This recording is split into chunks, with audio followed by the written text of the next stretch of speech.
The millionaire's son lay trapped beneath a truck, and the crowd only watched in fear. No one moved until a poor maid clutching her baby risked everything to crawl into the smoke and steal. But what began as a rescue would ignite whispers, betrayals, and a truth the millionaire never expected. Before we dive into this unforgettable journey, tell us in the comments, where are you watching from? If stories about love, sacrifice, and second chances speak to your heart, hit that subscribe button, because tomorrow we're bringing you another powerful story you won't want to miss. The city pulsed with its usual rhythm, a symphony of car horns, rushing footsteps, and hurried conversations that echoed between glass towers. Outside the looming Vale Corporation headquarters, the street bustled with employees spilling out for their lunch breaks, taxis circling like restless bees along the curb.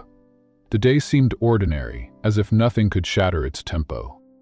Until the scream of brakes cut through the air. A delivery truck swerved wildly, its tires shrieking against asphalt. People scattered, dropping phones and briefcases as metal ground against metal in a sickening crunch. The crowd gasped as the truck clipped a lamppost, skidding across the lane. When the dust settled, the horror became clear. A small boy was pinned beneath the heavy frame, his legs trapped, his body trembling with shock. His cries rose above the stunned silence. "Papa, help!" Daniel Vale, son of Nicholas Vale, the billionaire who owned the very tower that loomed over the chaos, lay helpless under the truck. For a moment, no one moved. Shock brooded them to the spot. A businessman clutched his briefcase tighter, his face pale. A woman covered her mouth, whispering prayers but taking no step forward. Bystanders pulled out phones, some dialing emergency services, others recording, but fear sealed their feet to the pavement. The boy sobbed, his small hands clawing at the hot asphalt. "It hurts." And then, through the frozen crowd, a figure emerged. Rosa Alvarez clutched her baby to her chest, her worn shoes pounding against the concrete as she pushed forward. Her uniform, a faded maid's dress, clung to her from the morning's work. She had been walking home from her shift, her daughter nestled against her shoulder, when the crash split the air. She didn't think, she didn't hesitate, she moved. Setting her baby gently on the sidewalk, she pressed a kiss to her tiny forehead. "Stay here, mi vida," she whispered, propping her against her worn handbag. The baby whimpered, clutching her mother's finger before Rosa slid it free. The crowd parted slightly as she dropped to her knees beside the truck. "Someone help me lift," she cried. No one answered. Her heart pounded as she peered beneath the truck. Daniel's terrified eyes met hers, wide and pleading. "Don't leave me," he sobbed. "You're not alone," Rosa said firmly. "I'm coming." Ignoring the heat radiating from the metal, she crawled under the narrow space. The smell of oil stung her nose, dirt grinding into her palms. She stretched out, sliding closer until her hands reached his arms. "Hold on to me, Nino. I've got you." The boy clung to her like a lifeline. Rosa braced her feet against the ground, pulling with all her strength. Pain flared in her muscles, her lungs burning from the effort. Around them, voices shouted, "She's crazy. She'll get crushed," but Rosa only tightened her grip. Were unmoved. Charles twisted to him sudden hate, sensed the tremor in her chest. "Uno, dos." With a cry, she hauled backward. Inch by inch, Daniel's small body slid free from beneath the frame. His legs scraped against the asphalt, his sobs breaking into gasps, until at last he tumbled into her arms. Rosa shielded his body with hers, rolling away from the truck's shadow. The crowd erupted, shouts, applause, disbelief. Some rushed forward now that the danger was over, others frantically waving at the approaching sirens. Daniel clung to Rosa's neck, his tears wetting her collar. "Don't let go," he whispered, trembling. "I won't," Rosa soothed, pressing her cheek to his hair. Her own tears blurred the chaos around her, but her hands never loosened from his fragile frame. Paramedics arrived, pushing through with stretchers. They knelt beside Rosa, easing Daniel from her hold. Yet even as they lifted him, his small fingers clutched at her hand, refusing to release. She walked alongside the stretcher until the medics reassured him, only then allowing her grip to slip away. The truck driver was restrained, the police questioning him rapidly, but Rosa barely noticed. Her baby's cry pierced the air, pulling her back. She scooped her daughter into her arms, rocking her against her chest as her own body began to shake from the adrenaline. And then, a sleek black car screeched to a halt. The back door swung open, and a tall figure emerged, his presence slicing through the chaos like a blade. Nicholas Vale. His tailored suit caught the sunlight, his polished shoes splashing through a puddle as he rushed toward the stretcher. His face, usually carved in stone for boardrooms and negotiations, was raw with panic now. "Daniel!" The boy reached toward him, relief breaking across his tear-streaked face. "Papa?" Nicholas gathered his son into his arms, holding him as though he'd never let go. His chest heaved, his heart pounding so loudly he could barely hear the paramedic's words. All he saw was Daniel's frightened eyes. All he felt was the fragile heartbeat beneath his palm. But, as the first wave of relief settled, Nicola's gaze shifted, and there she was. Rosa, soot-stained, her baby crying softly against her shoulder, her dark eyes wide with exhaustion. Their eyes met for the briefest moment. In that instant, Nicholas realized the truth. His son was alive not because of luck, not because of wealth, but because a stranger with nothing to her name had crawled into fire and steel without hesitation. The image seared into his mind, her trembling arms around his son, her infant daughter wailing by her side. Nicholas Vale, a man who had believed money could solve everything, stood rooted in the street, struck silent by a maid who had saved what all his wealth could not. Sirens keened closer, bouncing off glass and steel. A paramedic steadied Daniel's head, another cut the leg of his trousers to check for fractures. He cried out, then reached blindly for the shape he trusted. Rosa, still shaking, stepped back to his side, her hand returned to his without thought, and his breathing eased. The paramedic glanced up, surprised, then nodded for her to stay. People pressed closer, murmuring, cameras lifted. The truck's engine ticked as it cooled, a harsh metronome for a moment that felt far too tender to belong to a busy street. Nicholas hovered at the stretcher, eyes scanning for injuries, searching the medics' faces for answers. "Will he walk?" he asked, voice tight, already bracing for the worst. The lead medic checked Daniel's pulses, pressed her stethoscope to his chest, and spoke with calm authority. "He's stable. Bruising, shock, possible sprain. We'll know more at the hospital." Daniel's grip on Rosa tightened again. She bent to him, voice barely a breath. "Tilo prometo? I'll stay until you're safe." He nodded, small and fierce, and the medic motioned them forward. They lifted the gurney. Rosa moved with it, one hand on the rail, the other cradling her baby against her hip. The child fussed, startled by the noise. Rosa bounced her gently, a rhythm engraved by long nights and small apartments. Nicholas noticed the baby's shirt, threadbare but clean, the careful stitching along a shoulder seam. He saw the tendons in Rosa's wrists stand out from strain, the ash along her cheekbone where she had rubbed and smeared instead of flinching. His son's hand clung to hers like a tether across worlds. It struck him somewhere no strategy could reach. Police cordoned the area. An officer approached with a notebook, asking for names, statements, what anyone had seen. Voices overlapped. She ran right under it. He was screaming for his father. "I called 911. Someone added, almost defensively. "We were going to help." The officer wrote quickly, then looked to Rosa. "Your name?" She shifted the baby, suddenly aware of a dozen eyes. "Rosa Alvarez." The officer waited, pen hovering. "Address?" Rosa hesitated, then gave a street and a number that sounded like a place you never saw from a penthouse window. Nicholas's assistant arrived at a run, breathless, pupils blown wide with adrenaline. He touched Nicholas's sleeve, offering a stream of logistical assurances. Hospital pre-erect, driver rerouted, private entrance secured. Nicholas nodded without listening. All his attention was on the boy and the woman who had kept him from breaking. "Ride with us," he told Rosa, the words out before he considered them. Rosa shook her head, eyes darting to her baby, to the gurney, to the crowd. "Your son is safe with them," she said gently, the gentle somehow not deferent. "My daughter needs me." Daniel heard and panicked. "Don't leave." He lifted himself, a flash of pain crossing his face. The medic pressed him down with firm care. Rosa leaned close. "Listen to me, pequeño. You are going to a bright room with soft blankets. I will come after. I promise. She searched her faith as if memorizing it by sound alone. Promise? Promise. She touched 2 fingers to his temple, a gesture that felt like a blow. His grip loosened and the gurney rolled toward the ambulance. The crowd thinned in the light of sirens, their courage returning now that the worst had passed. A woman came near Rosa, eyes wet. I froze, she confessed, ashamed. You didn't. Rosa shook her head, almost apologetic. There wasn't time. The woman pressed a crumpled tissue into Rosa's palm, as if penance could fit in paper. Another bystander whispered, she had a baby with her. Imagine. The whisper became a ripple, admiration braided with Rosa tucked the tissue into her pocket and kissed her daughter's hair. Nicholas stepped into her path. Up close, he saw how young she was.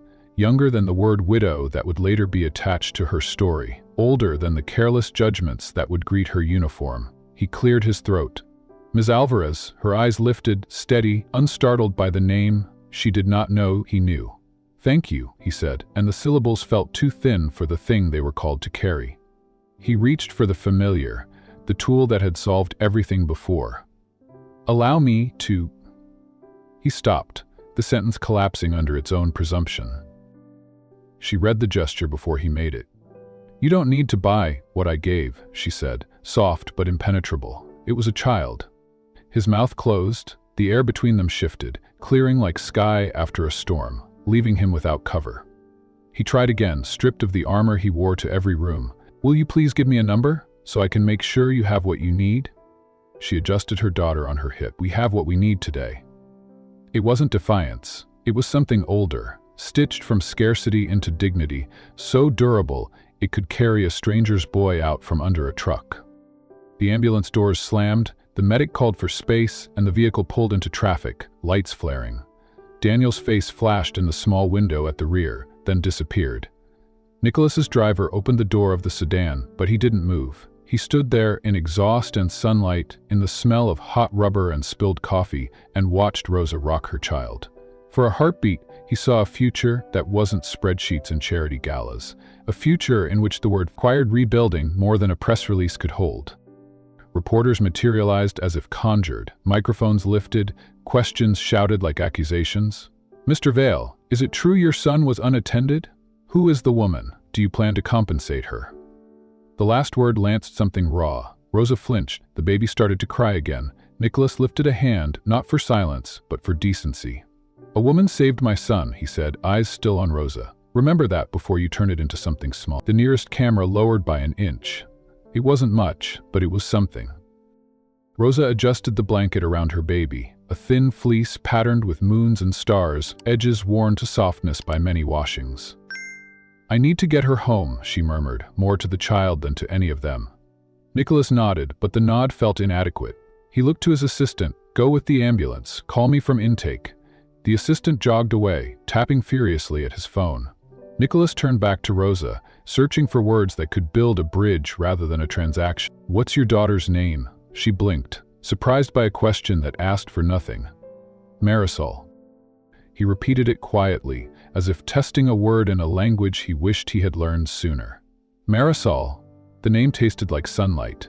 He reached into his jacket, drew out a simple, unadorned card, hesitated, then offered it as if offering not a currency, but a door. If you ever need anything, call me. For her? For you.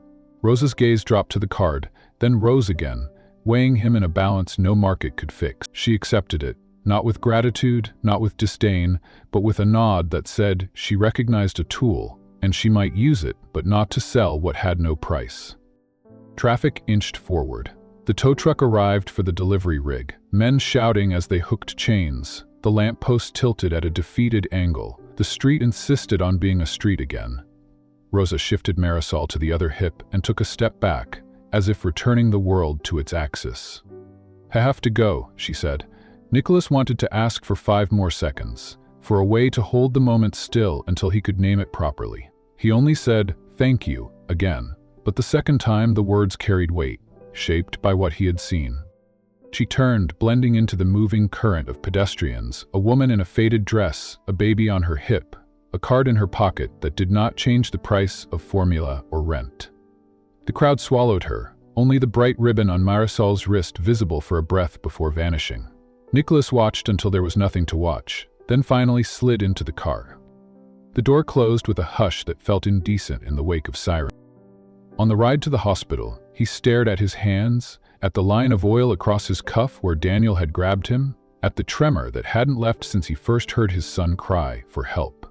His assistant's voice came through the speaker, brisk with updates. They're moving him for imaging, no fracture suspected, mild sprain. They'll keep him for observation. Nicholas exhaled, a sound that was almost a prayer. The woman? The question startled his assistant. Which? Oh, the rescuer. No record. She didn't give the nurse her contact. Nicholas closed his eyes, felt the car gather speed, felt a decision gather with it. At the hospital, Daniel reached for him with both arms. Nicholas gathered him close, breathed his hair as if oxygen hid there. The boy's voice was raspy from crying, but steady. She said she'd come after. Nicholas brushed a thumb along his cheek. She will if she wishes, he said, refusing to make a promise that wasn't his to keep. Who is she, Papa? Daniel asked, eyes searching the air as if the answer might be written there. Nicholas held his gaze. An angel, he said, the kind who walks. Night fell with the weight of a day that would not fit in memory without tearing seams. When the room finally quieted and Daniel slept, Nicholas stood at the window and looked down at the city lights. Somewhere below, a woman held a baby and counted dollars the world never noticed. He saw Rosa's face again, the ash on her cheek, calm in her voice when everyone else was noise. He felt a question rise that didn't sound like a boardroom. What would it mean to say thank you in a language she could trust? He didn't know the full answer, not yet. He only knew two things with absolute clarity. His son was alive because courage wore a faded dress and carried a child. And the next time he saw Rosa Alvarez, he would not lead with money. He would lead with the one thing he had never learned to spend: humility. The Vale mansion glittered beneath the city skyline, its polished marble floors and towering windows reflecting Nicholas Vale's power back at him. But inside his office that night, Nicholas was anything but triumphant. He stood before the floor-to-ceiling window, drink untouched in his hand, watching the city lights flicker like distant stars. His son was alive, yet the replay of the accident haunted him. He had not been there. A stranger, a maid with a baby on her hip, had saved the boy he could not protect. Find her, he ordered his assistant the next morning. His voice was clipped, sharp with a weight he couldn't name. Rosa Alvarez. She gave her name to the police. I want her address, her history, everything.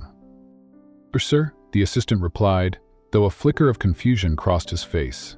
Usually Nicholas's requests were about competitors, contracts, or investments, not about a woman who had walked away with nothing but oil-stained hands and a crying child. While Nicholas' world turned to the machinery of search and power, Rosa's life returned to its ordinary struggle. She carried Marisol up 3 flights of cracked concrete stairs, her arms aching after a long day cleaning offices. The hallway of her building reeked faintly of mildew, paint peeling in strips from the walls. She unlocked the thin wooden door to her apartment and stepped inside. The space was cramped, one room divided into corners, a mattress on the floor, a crib patched with rope, a small table cluttered with secondhand toys, and a stove that hissed louder than it cooked. Yet Rosa moved with practiced ease, rocking her baby on one hip while setting rice to boil.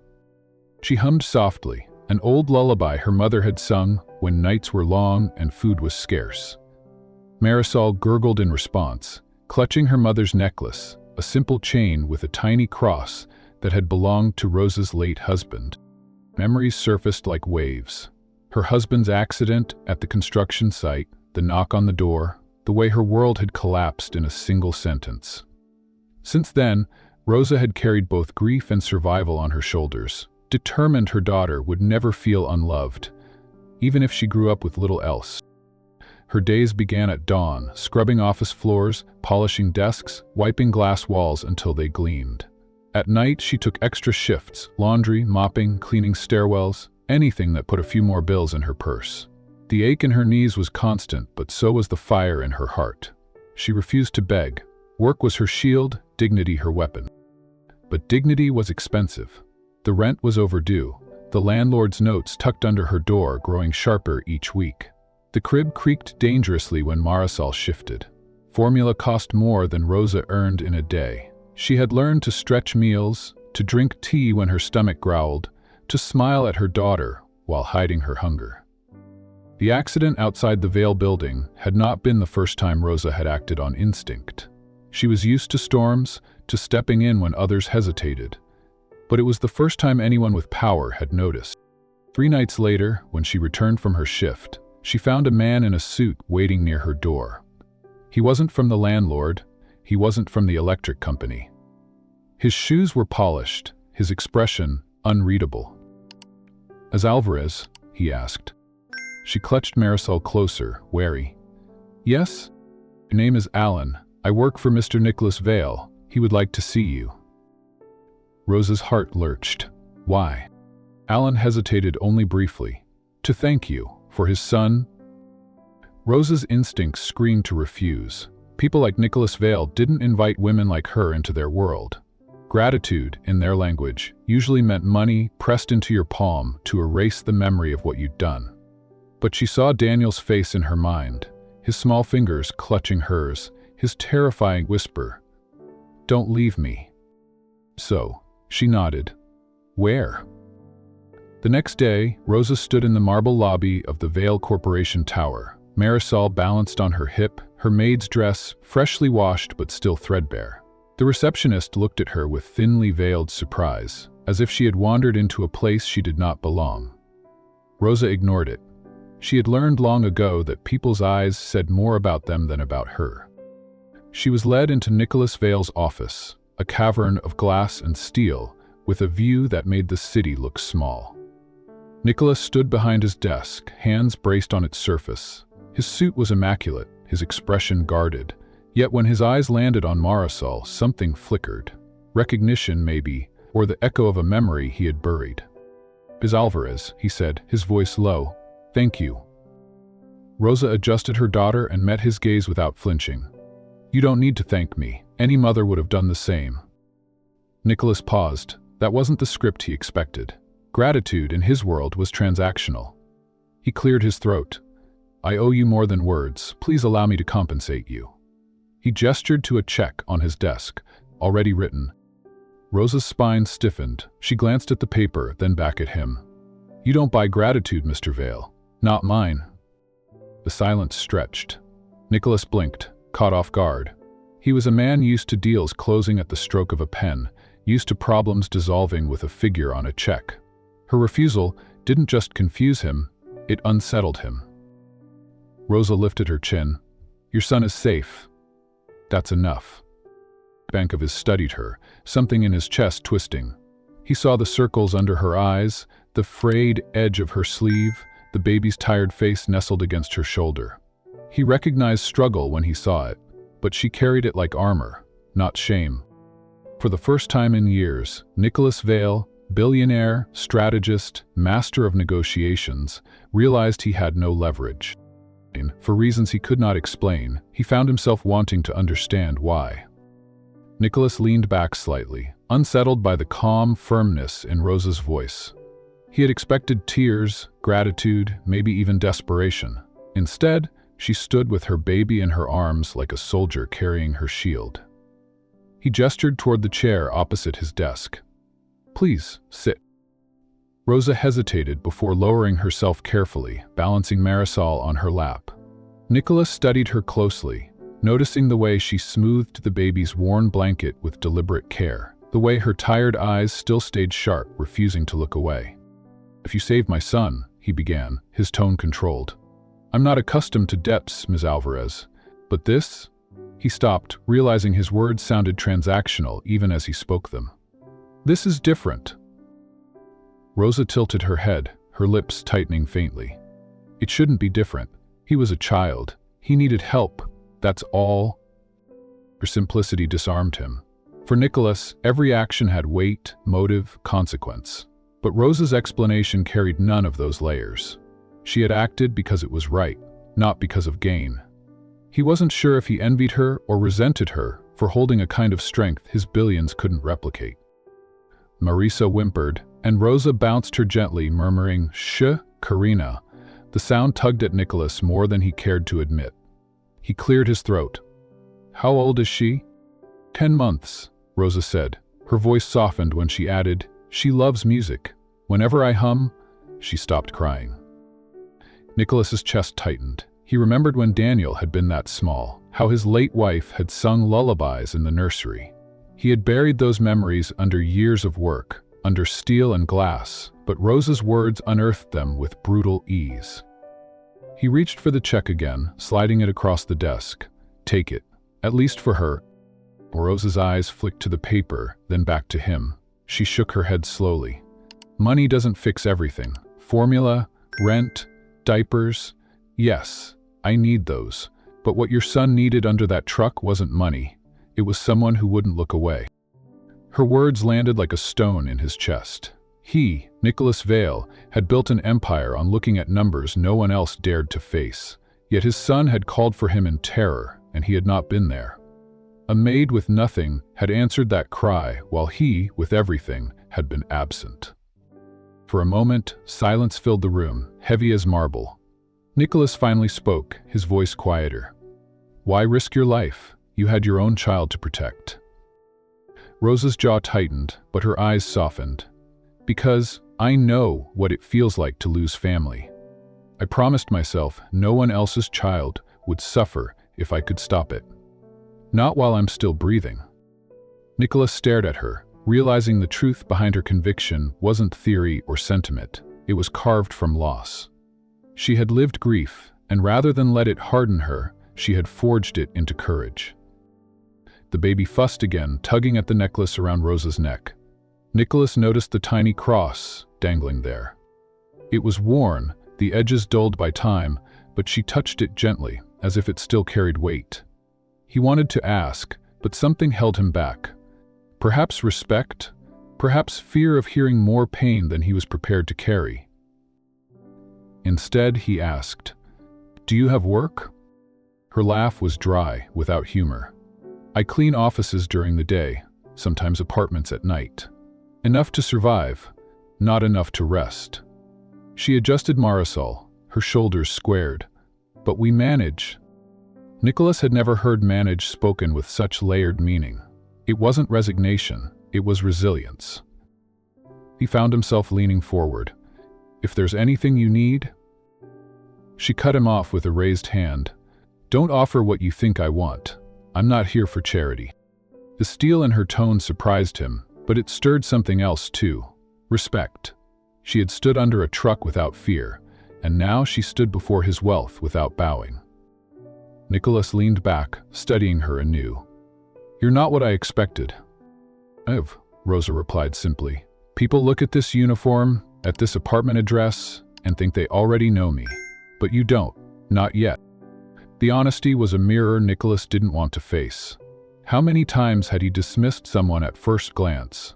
How many truths had he overlooked because they didn't fit his calculations? The meeting ended with Rosa rising, adjusting her daughter on her hip. Nicholas walked her to the door, not entirely sure why. He said, once more, "Thank you," but this time the words carried less formality, more gravity. Rosa gave a small nod. "Take care of him. He needs you more than he needs anyone else." And with that, she walked away, her figure retreating into the elevator.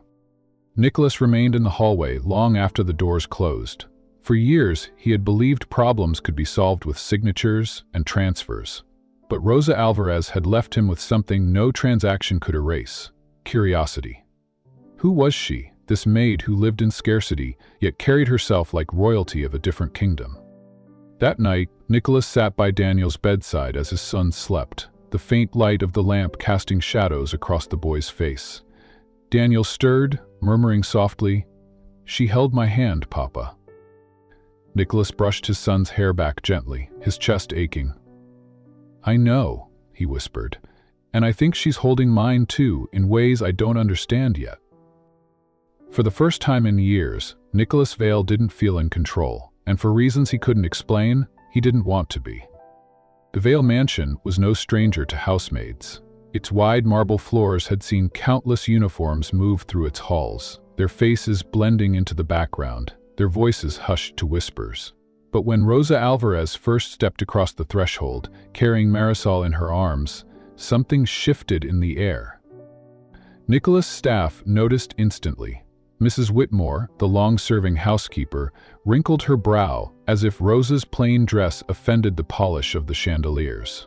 "Sir," she whispered to Nicholas as he entered the foyer. "With respect, she doesn't belong here." Nicholas's jaw tightened. "She saved my son's life. She belongs more than anyone." Rosa heard but said nothing. She adjusted Marisol's blanket and stood a little straighter, unwilling to shrink in a house that seemed determined to remind her of her place. The decision had been Nicholas's alone. Against the skepticism of his household and the quiet protests of his board of directors, he had offered Rosa a job as a maid in his home. It wasn't charity, he told himself, it was necessity. Daniel had not stopped asking about her since the accident. His son's eyes, usually quick to boredom, had lit up whenever Rosa's name was mentioned. "When is she coming, Papa?" She promised she'd come. So Nicholas had found himself doing something entirely foreign. Asking, not commanding. "Would you work here?" he had said to Rosa, his voice uncharacteristically hesitant. She had hesitated too. The idea of entering his world frightened her. But the memory of the landlord's latest warning and the price of formula that kept climbing cornered her. She agreed, with one condition. "My daughter stays with me. I won't leave her behind." Nicholas had expected to negotiate terms, to pull out figures and contracts. Instead, he simply nodded. "Then she stays." Now, as Rosa stood in the gilded foyer, Daniel appeared at the top of the staircase. He leaned against the railing, his legs still bandaged but his smile wide. "Rosa," his small voice carried warmth that cut through the frost of the staff. He bounded down the stairs, wincing slightly but refusing to slow. When he reached her, he threw his arms around her waist. "You came," he whispered, relief saturating his words. Rosa smiled, one hand stroking his hair. "I told you I would." Daniel's eyes darted to the bundle in her arms. "And the baby too?" He grinned at Marisol, who gurgled back, fascinated by his bright voice. "Can she come play in my room?" Mrs. Whitmore's gasp echoed from the corner. Nicholas raised an eyebrow but said nothing. He wanted to see what Rosa would do. Rosa crouched so Daniel could see Marisol better. "If she's not too noisy," she teased. "But remember, she's little. She breaks into tears faster than you can finish a story." Daniel laughed. "Then, I'll read fast." He took Rosa's hand, pulling her toward the hallway. Rosa glanced back at Nicola, unsure, but he gestured for her to follow. In Daniel's playroom, toys lined the shelves like tiny soldiers. Yet Daniel ignored most of them, dragging over a beanbag chair and insisting Rosa sit. "Read this," he demanded, handing her a book. "Papa reads too fast, and he always skips the funny parts." Rosa chuckled and settled in, balancing Marisol on her lap while Daniel curled against her side. She began reading slowly, giving voices to characters, pausing for laughter. Daniel's giggles filled the room, his shoulders loosening, his fear of the accident fading in the warmth of her voice. Nicholas stood at the doorway, silent. He had come intending to observe like a strategist evaluating a new hire, but what he saw disarmed him. His son, so often restless, so often guarded, was leaning into Rosa as though he had known her all his life. And Rosa, with her child in her arms, read not like an employee fulfilling a task, but like a mother weaving safety out of word. Later that afternoon, Rosa insisted Daniel put away his toys. He groaned, protesting that the maids usually cleaned up. Rosa shook her head firmly. "If you make the mess, you learn to fix it. Even Marisol will hope one day." Daniel frowned. "But we have people for that." Rosa met his eyes evenly. "Kindness means not making others carry what you can carry yourself. Remember that." Nicholas caught the words from the hall, his brow furrowing. No tutor had ever spoken to his son like that. No one had dared. Yet Daniel obeyed, stacking blocks and tucking stuffed animals onto shelves, his face thoughtful. That evening, Nicholas walked past the kitchen and stopped. Rosa was there, spoon-feeding Marisol mashed vegetables, while Daniel sat across from them, insisting on trying baby food, to make it fair. His face scrunched up in disgust, and Rosa burst into laughter, a sound Nicholas realized he had never heard in his home before. It unsettled him, but it stirred something else too, a question he had no answer for. The days that followed unfolded in ways Nicholas hadn't anticipated. He had brought Rosa into his home for Daniel's sake, believing it would comfort his son until the memory of the accident faded. But it became clear almost immediately that Rosa's presence was more than temporary balm. She slipped into the rhythm of the household, though not in the way his staff expected. Where others moved with polished silence, Rosa filled the space with warmth. She hummed as she dusted, her baby balanced on her hip. She paused her chores to let Daniel explain his drawings, listening as though each line held genius. She never flinched when the boy grew restless or moody, never rushed him as tutors did. Instead, she redirected him with patience that Nicholas found both baffling and oddly humbling. One morning, Nicholas came downstairs earlier than usual. He stopped short when he saw Rosa and Daniel in the kitchen. Daniel was standing on a stool, stirring batter in a bowl far too big for him, flour dusting his hair like snow. Rosa guided his hands gently, her laughter soft. "Not too fast, or you'll make a storm." Daniel grinned. "But storms are fun." "Until someone has to clean up the mess," Rosa countered, arching a brow. Nicholas watched quietly from the doorway. His son's face, so often locked in serious frowns, glowed with joy. And Rosa, her sleeves rolled up, her hair loose from its bun, looked less like a maid and more like someone who belonged. Someone who had always belonged. Later that day, when Daniel sat cross-legged on the rug, building towers with blocks, Rosa placed Marisol and a blanket nearby. The baby babbled and reached out, knocking over a tower with clumsy glee. Daniel laughed instead of pouting. Rosa corrected him gently. "She's learning, and you're teaching her how to try again." Daniel absorbed her words, nodding seriously before helping his baby playmate stack blocks anew. Nicola, pausing in the hall once more, felt something twist inside him. It was admiration, yes, but also discomfort. Rosa was giving his son lessons he himself had never thought to teach. She was shaping Daniel in ways that wealth and tutors never had. At dinner, Nicholas noticed the change too. Daniel, who once barked orders at staff without thought, now offered to carry his own plate to the sink. When Rosa praised him, his grin widened. Nicholas tried to ignore the faint sting in his chest. His son sought Rosa's approval more than his own.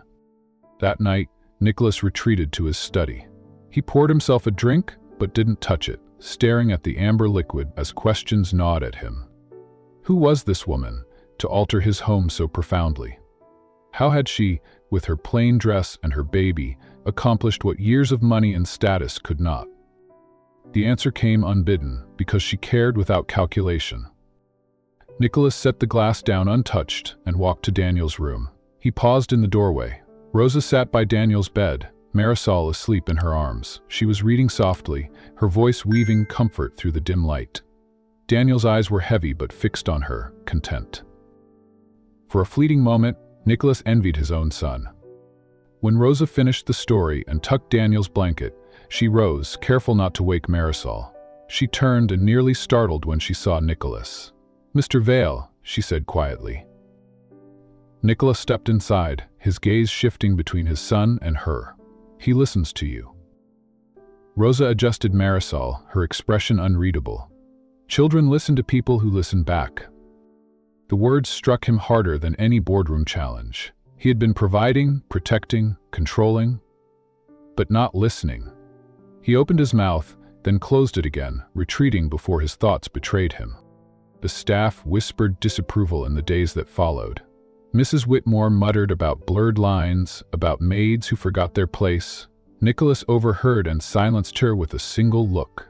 Yet part of him wondered, too, what was happening here? Was he losing control of his own household or finding something he had lost long ago? The answer began to take shape one evening when Daniel approached him with unusual seriousness. "Papa," he said, tugging Nicholas's sleeve, "Papa has got a romantic job and a family. What's yours?" Nicholas blinked, caught off guard. "Mine?" "Yes," she says, "hers is cleaning and taking care of Marisol. Mine is learning and being kind. What's yours?" Nicholas struggled for a reply. He thought of contracts, meetings, acquisitions. None of it sounded like a family job. "To take care of you," he said at last. Daniel considered this, then nodded.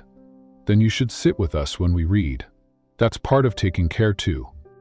Nicholas's chest tightened, his son's words piercing deeper than he expected.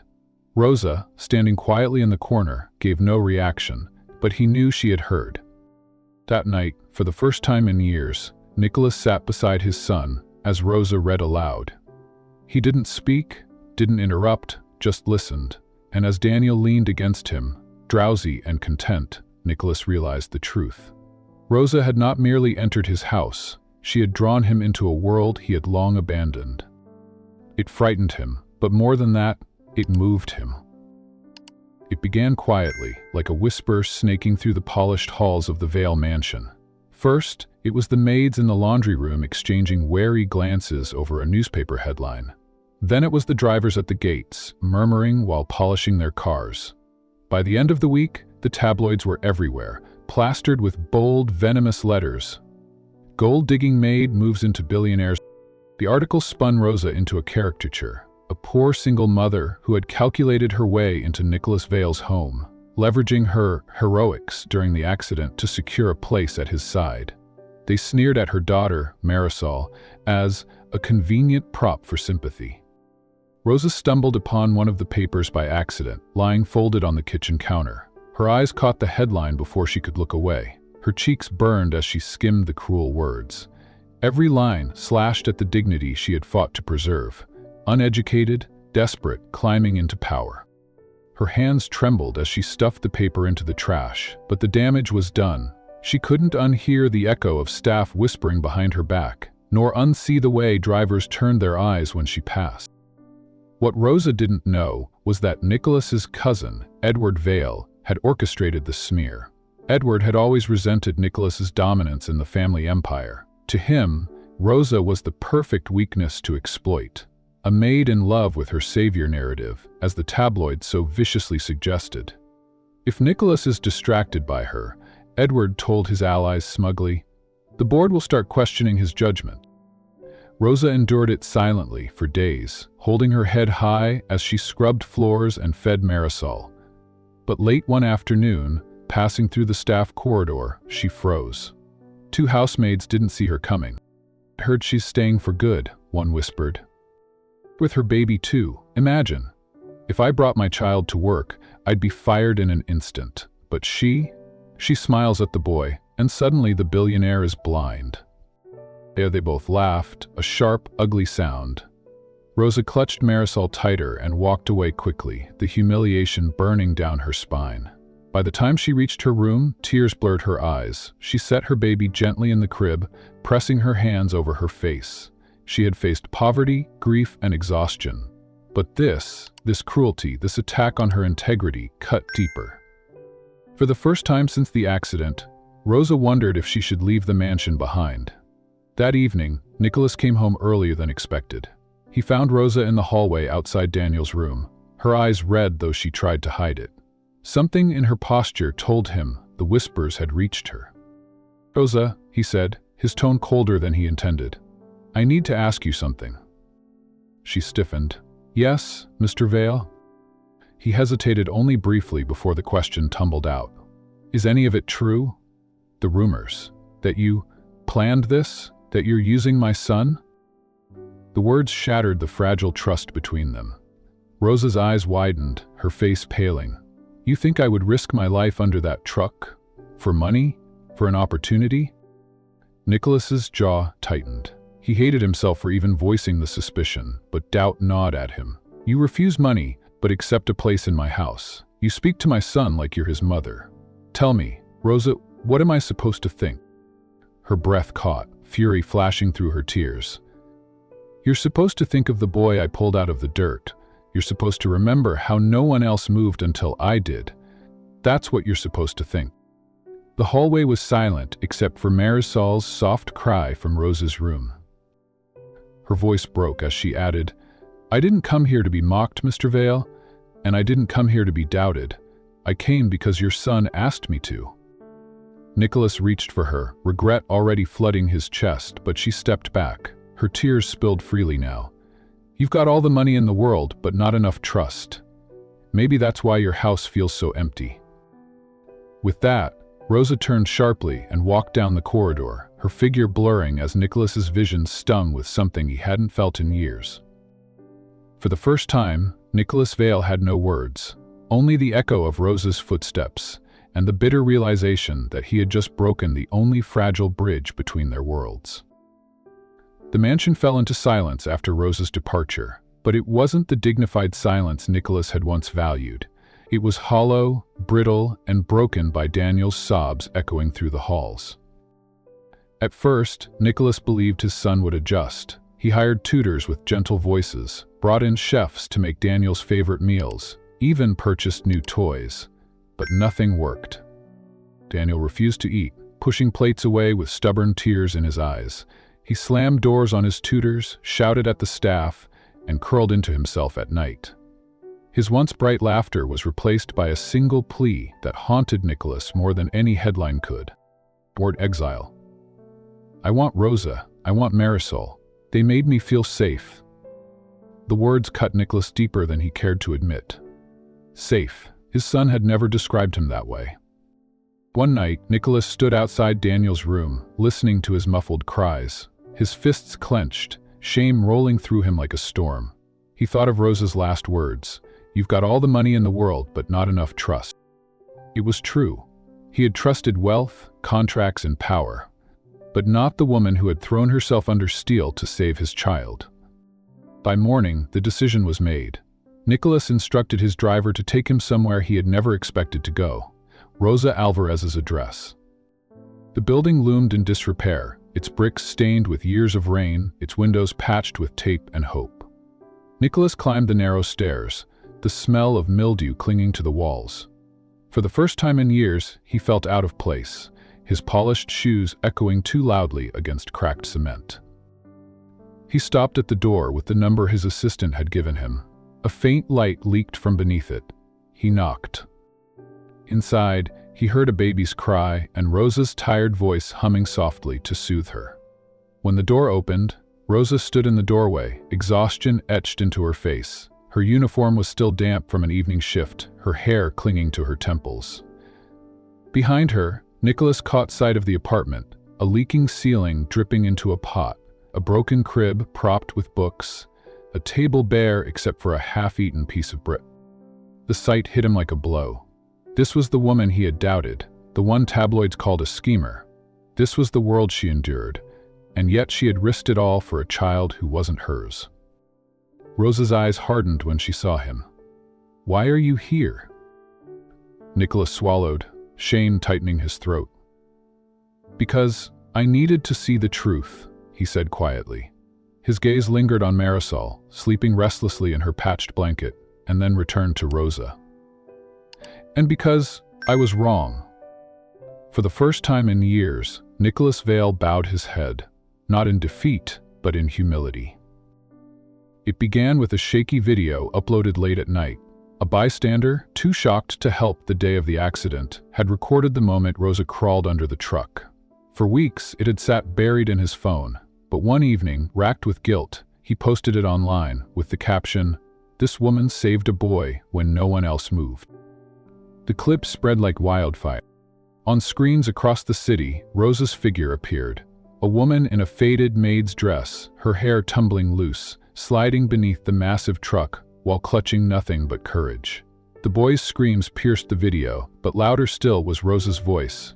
"You're not alone. I'm coming." Then came the moment when she pulled Daniel free, cradling him against her chest while the crowd erupted. Within hours, the video racked up millions of views. Comments flooded in. "She's an angel. Where were the men in suits? She risked everything." By morning, hashtags trended worldwide. News anchors replayed the footage with awe, contrasting it against the cruel headlines that had smeared her weeks before. The tide turned sharply. The world that once mocked Rosa now bowed in admiration. For Nicholas, the discovery came during an early meeting. His phone buzzed endlessly, messages pouring in from board members, journalists, and acquaintances. At first, irritation gnawed at him until he opened the link. There she was, Rosa, fearless, resolute, her baby crying on the sidewalk as she crawled beneath steel and danger. His chest tightened as the video replayed again and again. He saw what the world now saw. Not a maid, not a screamer, but a woman who had done what none of them could. And shame seared him anew. He had doubted her. He had questioned her integrity, while the entire world now declared her a heroine. By noon, reporters camped outside his office, demanding a statement. "Mr. Vale, is it true she worked in your home? Do you regret letting her go? What do you say about the rumors now disproven?" Nicholas stood at the window of his office, watching the crowd swell below. His cousin Edward's smug whispers echoed in his memory, but so did Daniel's tearful words. "They made me feel safe." That was the moment Nicholas made a decision.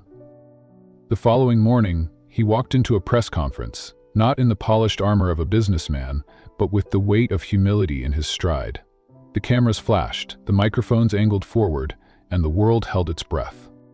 Nicholas Vale adjusted the microphone, his voice steady but stripped of its usual coldness.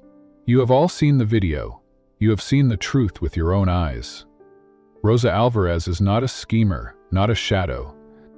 She is the woman who reminded me what courage looks like." Gasps rippled through the crowd. Nicholas continued.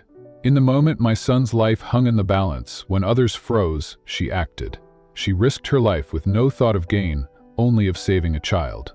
My child." He paused, his voice catching. "For that, I owe her more than gratitude. I owe her respect. And so do we all." The silence that followed was heavy, broken only by the storm of applause and the furious clicking of cameras. For the first time in years, Nicholas didn't care about spin or strategy. He had spoken truth. Across town, Rosa sat in her small apartment, Marisol asleep in the crib beside her. The old television flickered with static before settling on the broadcast. She hadn't planned to watch, but curiosity won. Her breath caught when Nicholas appeared on the screen. She expected cold defense, a carefully worded corporate script. Instead, his voice was raw, his eyes stripped of arrogance. "She reminded me what courage looked." Rosa pressed a hand to her mouth, emotions swelling inside her chest. The world outside her walls now called her a hero, yet she remembered the whispers in the mansion, the humiliation of being doubted. The wound was still tender. She turned the volume lower, afraid to wake Marisol, but she couldn't pull her eyes away. Nicholas stood tall, not hiding behind lawyers or assistants, but claiming responsibility. "She gave my son something I could not. Safety in his darkest hour. That is not the act of a gold digger. That is the act of a mother." Tears blurred Rosa's vision.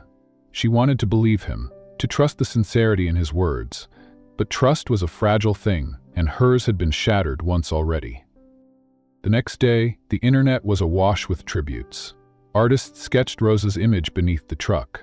Children sent drawings to local news stations, calling her super maid.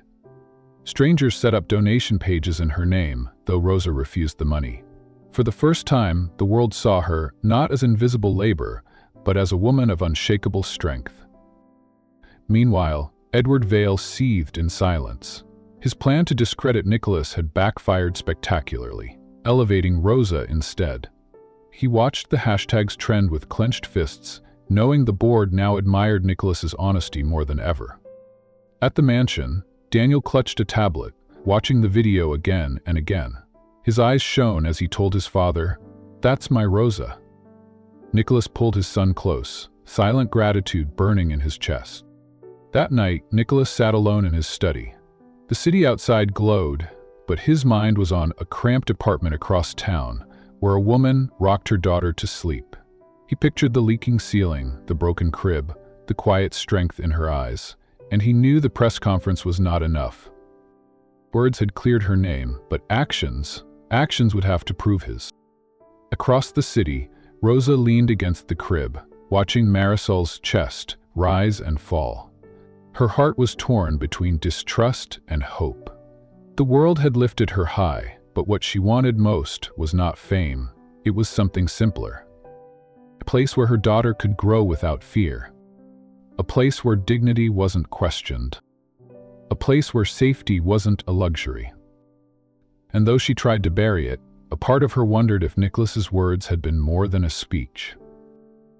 The storm rolled in suddenly, drenching the city in sheets of water that blurred headlights and sent umbrellas snapping inside out. But Nicholas Vale did not notice the chaos around him. His arms ached from the weight of the wooden crib he carried, its frame freshly repaired, polished by his own hands rather than servants. It had been years since he had built or fixed anything with his own strength, but for Rosa and her daughter, nothing else felt worthy.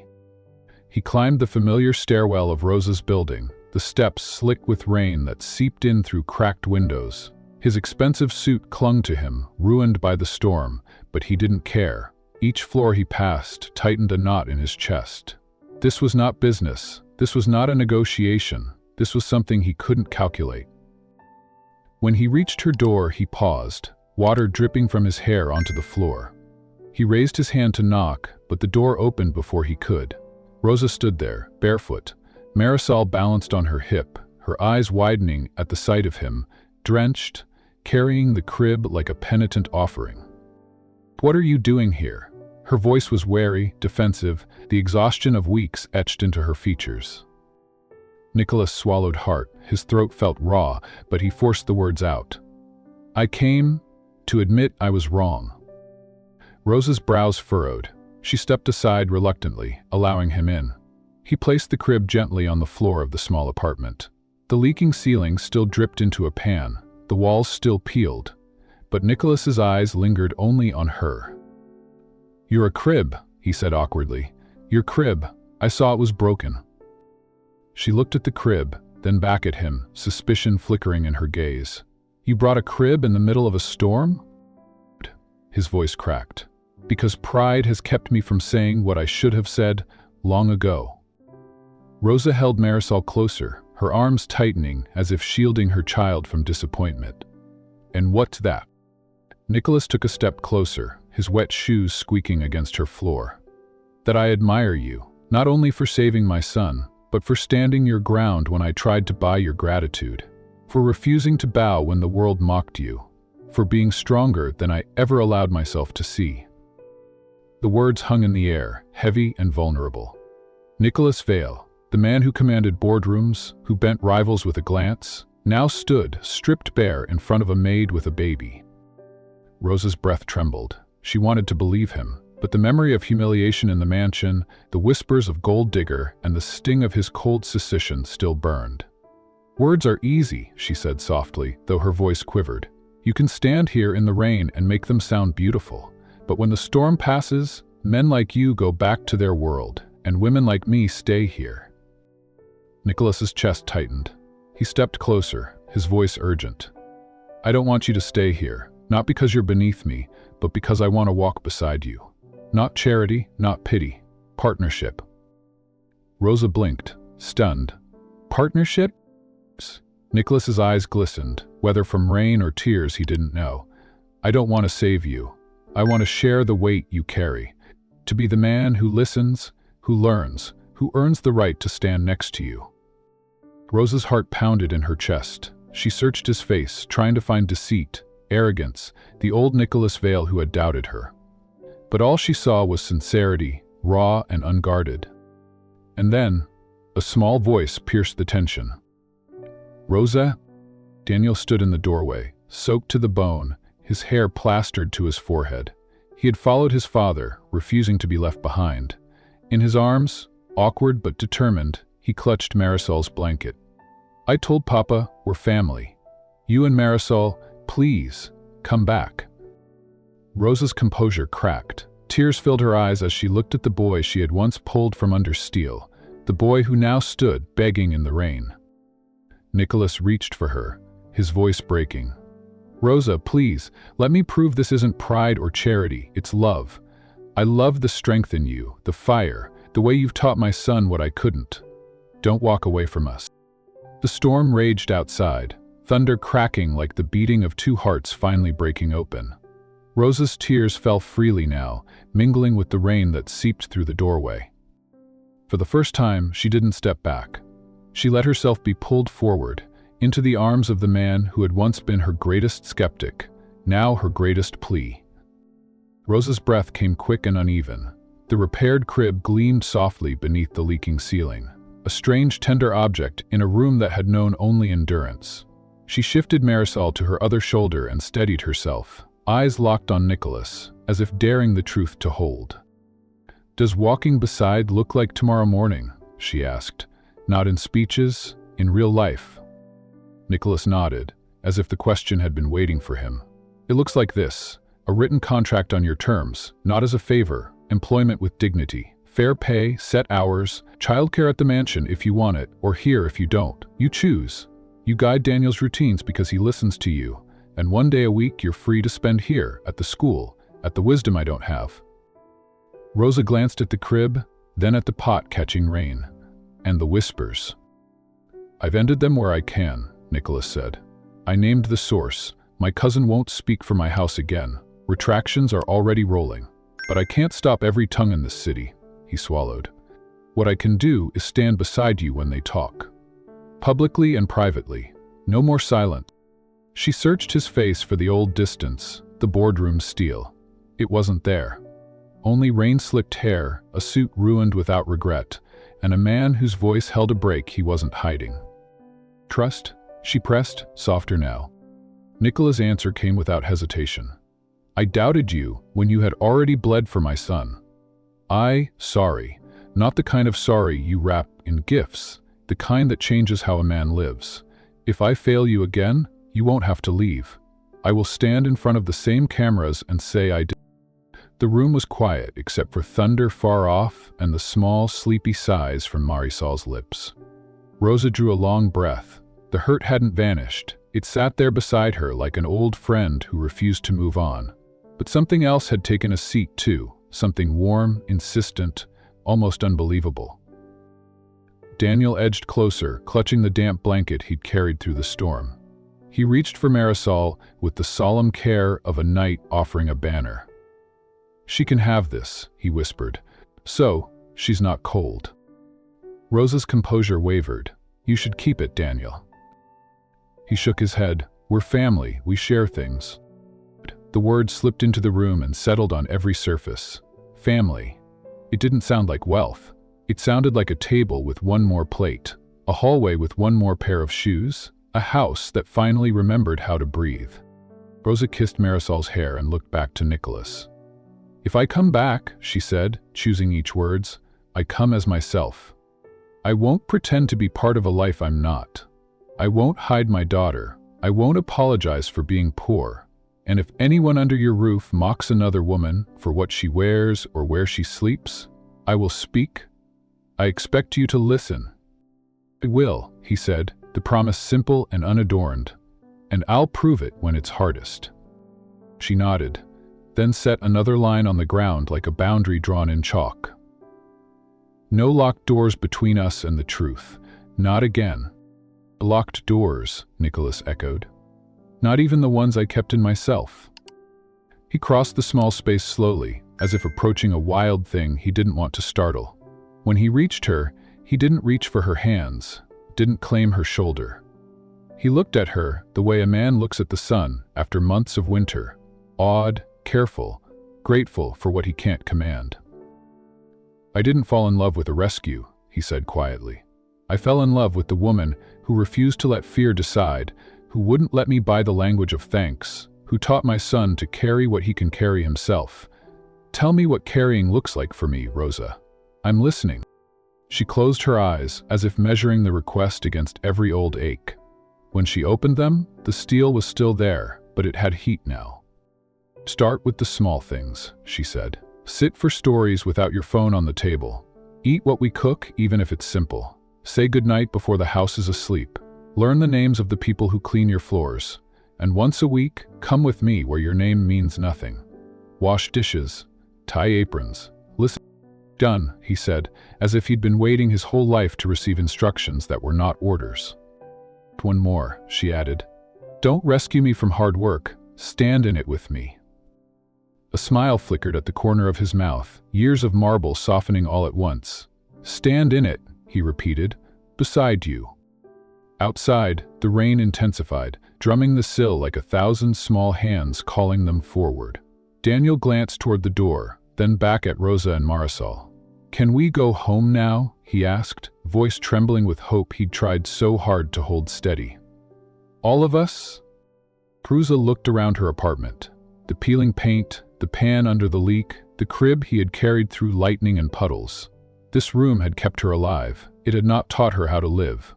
She turned to Nicholas. Home, she said softly, testing the syllable as if it might shatter. Where is it? He didn't point to the mansion. He pointed to the three of them. Where you are, where she is, where he laughs again. We'll build the rest. Something unclenched in Rosa's chest. She exhaled, a sound like surrender and strength braided together. Then help me lift. They bent to the crib, fitting it gently beside the patched wall. Nicholas tugged a folded towel from the counter and wedged it beneath a wobbling leg. Rosa adjusted the blanket, tucking it with a skill no instruction manual could teach. The ordinary holiness of the task steadied them all. When they straightened, Daniel stood on tiptoe, wrapping one arm around Rosa's waist and the other around his father. Marisol stirred, then settled again, her cheek pressed to Rosa's collarbone. The four of them formed a small, imperfect circle in a room that had never dreamed of holding one. Rosa tilted her forehead to Nicholas, a touch more fierce than tender. Don't waste this, she warned. I won't, he said. Not one breath. They stepped into the hallway together. The storm greeted them like a blessing, cool and relentless, rinsing away the last, clinging layer of a life lived at arm's length. Neighbors peered from doorways and offered shy smiles that felt less like gossip and more like welcome. Nicholas lifted his jacket as a shield over Rosa and the baby. Rosa pulled Daniel closer beneath her shoulder. Daniel clutched the blanket like a flag that had finally found its. Down the stairs, through the puddled entry, and out into the rain they went. 3 beating hearts and 1 sleeping promise threading a single path. The sedan's headlights cut a soft tunnel through the night, and for once, the car looked less like a carriage and more like a bridge. At the curb, Nicholas paused and turned to Rosa. Words rose and stilled, humbled by the sound of water on stone. He chose the only ones that would fit.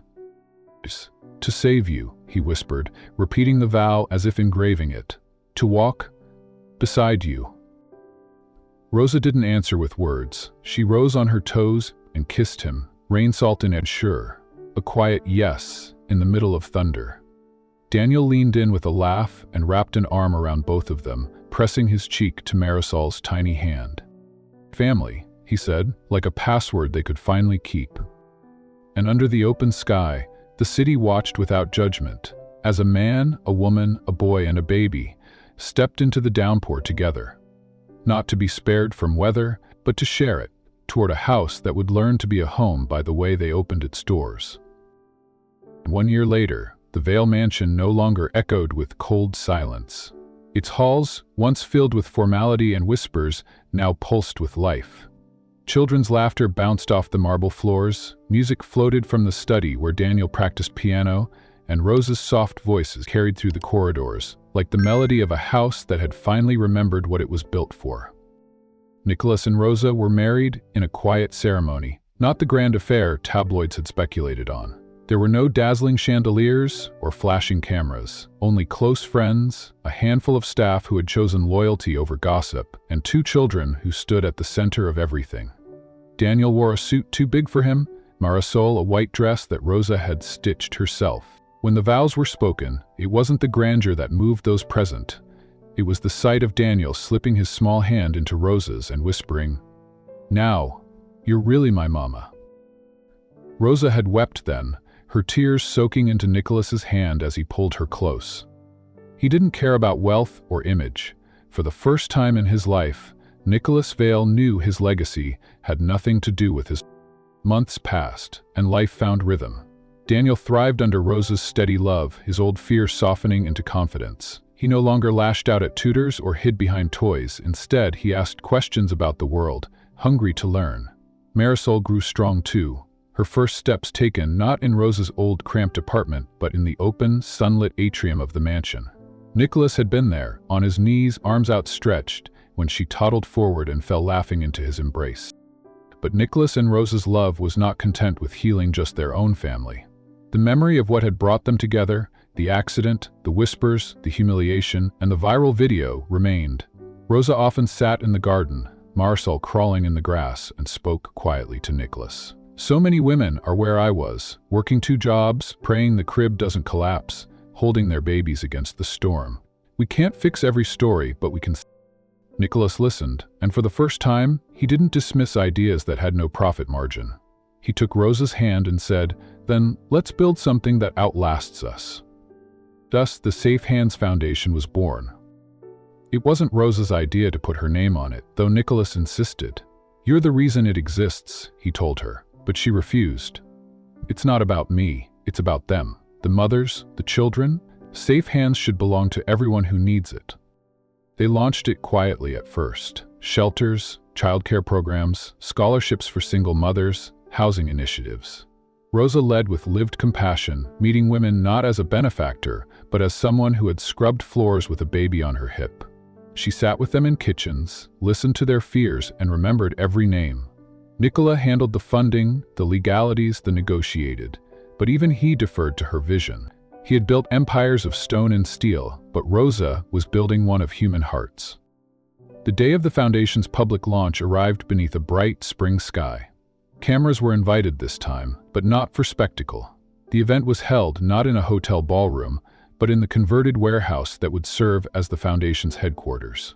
Its walls were painted with murals of children's hands, its halls filled with music and voices. Daniel stood proudly at the front, helping hand out brochures. Marisol toddled between chairs, her laughter drawing smiles, even from the most serious investors.